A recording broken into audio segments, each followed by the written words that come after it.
And Mexico is hit by a 7.5 magnitude earthquake, which was felt in Mexico City. This is Sky News with Sarah Jane Mee. Well, we start with our top story and that earthquake in Mexico, a 7.5 magnitude quake that was felt in Mexico City. The tremor was centred in Guerrero State, which is north of Acapulco. We can now join journalist James Blears on the phone, who's in Mexico City. So, James, tell us what happened. We're hearing that it lasted for around 30 seconds.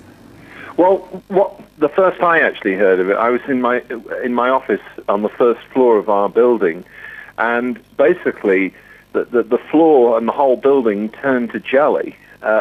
Everything was just moving around in a sort of liquidy type of sense. And normally with earthquakes, they last about 4, 5, 6 seconds, but this sensation of the whole building wobbling lasted about 30 seconds, which seems to be an eternity. The other thing to stress is that we live in the state of Mexico, Estado de Mexico, which is a good 10 miles away from the city center.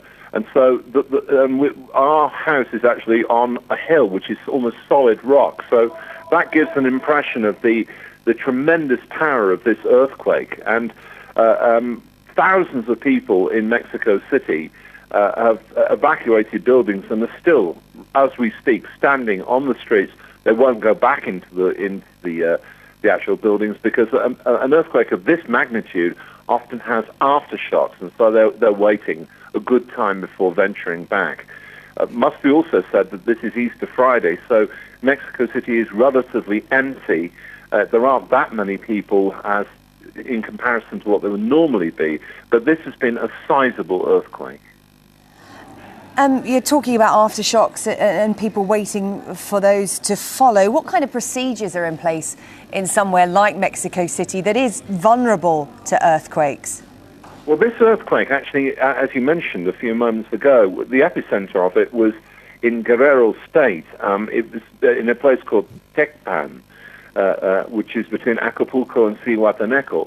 Normally, there's supposed to be an alarm here in Mexico City. I don't know. It hasn't been confirmed on any type of news reports here on local television that actual earthquake alarm went off.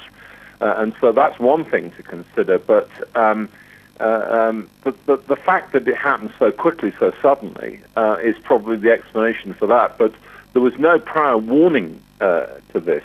And memories are still relatively fresh in older people's minds of the huge earthquake on the 19th of September 1985, which devastated central down Mexico City. The official estimates there at that time were 10,000 people killed, but the real total was more like 25,000 people, and buildings concertinaed, and the place looked as if it had been bombed in a blitz. But since then, buildings have been redesigned with more steel and also the ability to sway rather than snap. And this has been a major factor in this particular earthquake. But this is a big earthquake. 7.5 on the Richter scale is a large and a significant earthquake. And so a lot of questions are going to be asked about what happened and the alarms and the procedures and everything like this, because this was a big earthquake. OK, James Blears, thank you very much for joining us there. James Blears talking from Mexico City, the scene of that 7.5 magnitude earthquake that hit a little earlier. The interim government in